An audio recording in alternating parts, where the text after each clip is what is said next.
Hello dear students. संचयन भाग 2 का अध्याय 1 बड़े भाई साहब, जिसे आज हम करेंगे, इसको लिखा है मुंशी प्रेमचंद जी ने। बच्चों, बुक में ये अध्याय काफ़ी बड़ा दिया है और इसीलिए आज की वीडियो में हम करेंगे इस पाठ का सार यानी संक्षिप्त या समरी। तो वीडियो पूरा देखें, तभी आपको समझ में आएगा। सबसे पहले हम देखेंगे पाठ की रूपरेखा। इस पाठ में एक बड़े भाई साहब हैं और उनका एक छोटा भाई है जो उनसे 5 साल छोटा है। परिवार में बड़ा भाई होने के कारण उनसे बड़ी बड़ी आदर्शात्मक अपेक्षाएं की जाती हैं और इसीलिए वे हर समय पढ़ाई करते रहते हैं और साथ ही छोटे भाई पर कड़ी निगरानी भी रखते हैं। इस आदर्श रूप को बनाने के लिए वह अपना बचपन खो देते हैं। इस पाठ में सार्थक पढ़ाई करने तथा शिक्षा व्यवस्था पर व्यंग्यात्मक वर्णन किया गया है। अब करेंगे पाठ का सार। सबसे पहले बड़े भाई साहब का व्यक्तित्व। इस कहानी में लेखक ने अपने बड़े भाई साहब को 14 वर्ष का बताया है। आयु में 5 वर्ष का अंतर होने पर भी वे लेखक से कक्षा में केवल 3 दर्जा आगे हैं, क्योंकि वह शिक्षा पाने में किसी प्रकार की जल्दबाजी नहीं करना चाहते। वह तालीम रूपी भवन की बुनियाद खूब मजबूत डालना चाहते थे, जिस पर आलीशान महल बन सके। 1 साल का काम 2 साल में करते थे, कभी कभी 3 साल भी लग जाते थे। उनका विश्वास था कि बुनियाद ही पुख्ता न हो तो मकान पायदार नहीं बन सकता। यानी कि कहानी लिखने वाले लेखक छोटे भाई साहब हैं। हालांकि दोनों भाइयों में 5 वर्ष का अंतर था, लेकिन पढ़ाई की दृष्टि से देखें तो सिर्फ 3 साल का अंतर था। यानी कि वे लेखक से सिर्फ 3 कक्षा आगे थे। वह लेखक की हर हरकत पर बारीक निगाह रखते थे और किसी भी गलती पर लेखक को खूब डांटते थे। बड़े भाई साहब अधिकांश समय अपनी पुस्तकें खोले बैठे रहते थे, किंतु उनका दिमाग कहीं और होता था। कई बार लेखक ने भाई साहब की कापियों पर चिड़ियों, कुत्तों, बिल्लियों आदि की तस्वीरें बनी देखी थी। इतना ही नहीं, वह कुछ विचित्र शब्दों को अपनी कापी में लिखा करते थे, जिनका अर्थ लेखक की समझ में कभी नहीं आया और छोटा होने के कारण लेखक उनसे उन विचित्र शब्दों का अर्थ भी नहीं पूछ पाते थे। कहने का मतलब है कि बड़े भाई साहब शिक्षा को बहुत ज़्यादा अहमियत देते थे और इसीलिए हमेशा पढ़ते रहते थे, ताकि उनका छोटा भाई भी शिक्षा की वैल्यू को समझ सके। छोटे भाई की आदतें बड़े भाई से बिल्कुल भिन्न थी। उनका ध्यान हमेशा खेल कूद में रहता था, जबकि बड़े भाई साहब ऐसा बिल्कुल नहीं चाहते थे और इसीलिए वे हमेशा उन्हें नसीहतें देते रहते थे। अब क्योंकि लेखक का मन पढ़ने लिखने में कम और खेलने कूदने में ज़्यादा लगता था और इसीलिए जब भी उन्हें मौका मिलता था वे चुपचाप हॉस्टल से बाहर निकल जाते थे। दोस्तों के साथ गप्पे मारते थे, खेलते थे, कूदते थे और जब वे वापस आते थे तो भाई साहब उनसे प्रश्न पूछने को तैयार मिलते थे। वे कहते थे कि कहाँ थे। प्रश्न सुनते ही लेखक कांपने लगते थे और उधर बड़े भाई साहब के उपदेश शुरू हो जाते थे। वे पढ़ाई पर इतना जोर जो देते थे। बड़े भाई साहब का कहना था कि पढ़ाई इतनी आसान नहीं है और उस पर जब अंग्रेजी विषय हो, क्योंकि ये विषय इतना आसान नहीं है समझना और पढ़ना। और इसीलिए वे छोटे भाई को कहते थे कि यदि उसकी रुचि नहीं है पढ़ाई में तो वह क्यों बिना वजह शहर में रहकर दादाजी की मेहनत की कमाई को खर्च कर रहा है। और तब लेखक पढ़ाई के संबंध में योजनाएं बनाता है, यानी टाइम टेबल। बड़े भाई साहब से डांट खाकर लेखक को बहुत दुख होता है और वह निराश हो जाता है। ऐसे में वह पढ़ाई करने की योजनाएं बनाता है। सबसे पहले पढ़ाई का टाइम टेबल बनाया जाता है, जिसमें सुबह से रात तक की हर गतिविधि को समय दिया जाता है, लेकिन पहले ही दिन से उनका टाइम टेबल से ध्यान हट जाता है और खेल कूद शुरू हो जाता है, जिसका परिणाम यह होता है कि बड़े भाई साहब की डांट और नसीहतें सुननी पड़ती हैं। इसी बीच परीक्षाएं होती हैं और रिजल्ट निकलता है। लेखक को यह देखकर आश्चर्य होता है कि वह कक्षा में प्रथम आया है, जबकि उसके बड़े भाई साहब फेल हो गए हैं। ऐसे में उसका दिल करता है कि वह जाकर बड़े भाई साहब से पूछे कि तुमने इतना पढ़ लिख कर कौन सा तीर मार लिया, लेकिन क्योंकि लेखक छोटे थे और यह सब बातें सोच कर वे चुप रह जाते हैं। लेकिन अगले दिन ही भाई साहब की डांट की चिंता किए बिना वे बिना पूछे खेलने के लिए चले जाते हैं। अब क्योंकि बड़े भाई साहब समझ चुके थे कि लेखक ने ऐसा क्यों किया, इसलिए एक दिन उन्होंने लेखक को खरी खोटी सुनाते हुए कहा कि कक्षा में प्रथम आने से वह घमंडी हो गया है। उन्होंने रावण का उदाहरण देते हुए कहा कि घमंड करना बुरी आदत है, घमंड व्यक्ति का सर्वनाश कर देता है। उन्होंने लेखक को घमंड त्याग कर पढ़ाई पर ध्यान देने के लिए कहा और साथ ही लेखक को यह भी बताया कि वह इस बार प्रथम आ गया तो यह कोई बड़ी बात नहीं है।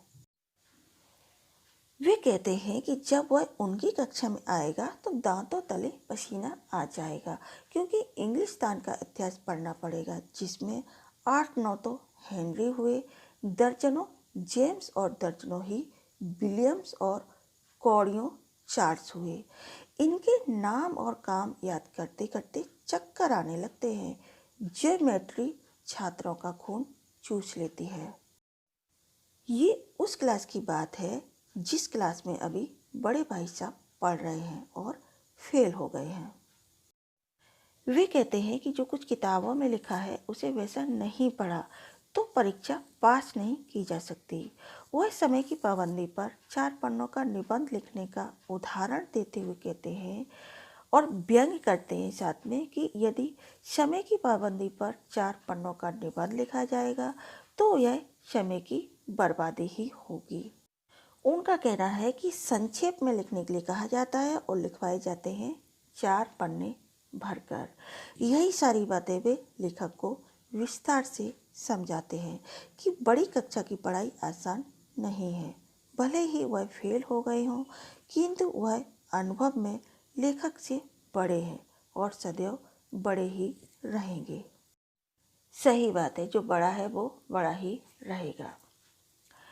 इसी बीच अगले वर्ष की परीक्षाएं होती हैं और लेखक फिर अपने दर्जे में यानी अपने क्लास में अव्वल आते हैं, यानी फर्स्ट क्लास। बड़े भाई साहब ने दिन रात करके पढ़ाई की थी, लेकिन वह फिर फेल हो गए। लेखक को अपने भाई के फेल होने पर बहुत दुख हुआ और उन पर दया भी आई। इसके साथ ही लेखक और बड़े भाई के क्लास में 1 साल का अंतर यानी 1 कक्षा का अंतर रह गया था। एक बार लेखक को यह कुटिल विचार आया कि यदि इस बार भी बड़े भाई साहब फेल हो गए और वह पास हो गया तो दोनों एक ही दर्जे में पढ़ेंगे और उस समय बड़े भाई उसकी बेइज्जती नहीं कर पाएंगे। होता है जब मन में विचारों की उथल पुथल होती है तो इस तरह के कुटिल विचार भी आते हैं और चले जाते हैं। अब क्योंकि बड़े भाई साहब 2 बार फेल हो चुके थे और इसके साथ ही उनके व्यवहार में परिवर्तन देखने को मिलता है। इस बार भी फेल होने से बड़े भाई साहब बहुत दुखी थे। अब उनके व्यवहार में लेखक के प्रति नरमी आ गई थी। उनको यह भी लगने लगा था कि अब उन्हें लेखक को डांटने का अधिकार नहीं रहा। इसका फायदा उठाते हुए लेखक ने खेलने में अधिक समय लगाना शुरू कर दिया। अब वह पतंगबाजी में दोस्तों के साथ लगे रहते। इसके बाद भी वह इस बात का ध्यान अवश्य रखते थे कि कहीं उसके बड़े भाई साहब उसे यह सब करते देख न लें। ये एक डर है और साथ ही बड़े भाई के प्रति आदर का भाव भी कि हम चाहे कितने भी बड़े हो जाए, चाहे कितने भी पढ़ लिख जाए, लेकिन जो बड़े हैं वो हमेशा बड़े ही रहते हैं। अब क्योंकि लेखक बिना बताए निकल जाते थे, पतंग उड़ाते थे, लूटते थे, और एक दिन अचानक लेखक एक कटी हुई पतंग लूटने जा रहे थे कि बड़े भाई साहब ने उसे रंगे हाथों पकड़ लिया और वहीं डांटना शुरू कर दिया। वे कहते हैं कि 8वीं कक्षा में आकर भी इन लड़कों के साथ पतंग लूटने में तुम्हें शर्म नहीं आती? कम से कम उन्हें अपनी पोजीशन का तो ध्यान रखना चाहिए। पोजीशन यानी कि उस समय 8वीं की पढ़ाई को भी बहुत बड़ा माना जाता था और इतनी सी पढ़ाई में भी बड़े बड़े ऑफिसर्स बन जाते थे।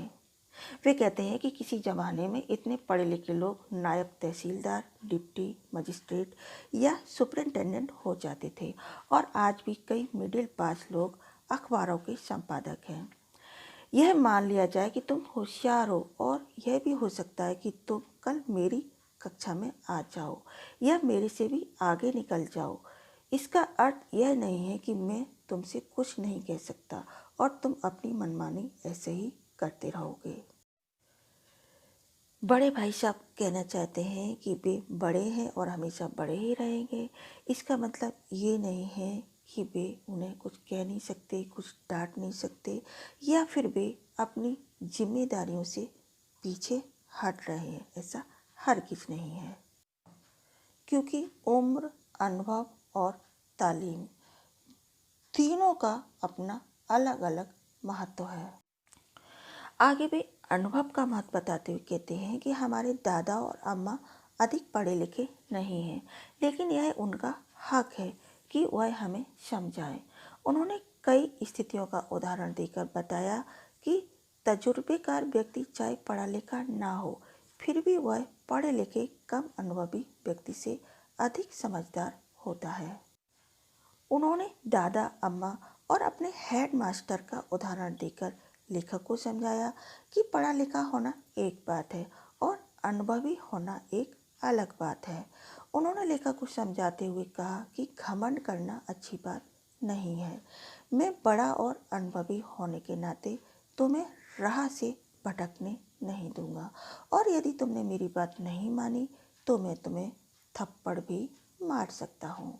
ये बड़े भाई का अधिकार है। हमसे जो बड़े होते हैं वो हमें प्यार भी करते हैं और हमें डांट भी सकते हैं, मार भी सकते हैं। कहीं ना कहीं इसमें उनका प्यार झलकता है। और अब एंड में काफ़ी इमोशनल होने वाली है स्टोरी। लेखक बड़े भाई साहब की इस बात से पूरी तरह सहमत है कि बड़ा और अधिक अनुभवी होने के नाते बड़े भाई साहब को उससे अधिक समझ है। उसने बड़े भाई साहब से कहा कि आपको मुझसे यह सब कहने का पूरा अधिकार है। और ऐसा सुनते ही बड़े भाई साहब ने लेखक को गले से लगा लिया और कहने लगे कि मैं तुम्हें पतंग उड़ाने को मना नहीं करता। मेरा भी दिल करता है कि मैं पतंग उड़ाऊं, पर यदि मैं ही ऐसा करने लगा तो तुम्हें किस प्रकार समझाऊंगा। उसी समय एक कटी हुई पतंग ऊपर से गुजरी और बड़े भाई साहब ने लपक कर उस कटी पतंग की डोर को पकड़ लिया और हॉस्टल की ओर दौड़े। लेखक भी अपने बड़े भाई के पीछे दौड़ रहा था। अपने अपने ही होते हैं हमारे बड़े, हमें कितना भी डांटे, कितना भी मारें, कितना भी भला बुरा कहें, लेकिन जब हम मुसीबत में होते हैं तो हमारे अपने ही काम आते हैं। इसे हम कहते हैं फीलिंग्स, मानवीयता, अपनापन। Thanks for watching this video. Shubha.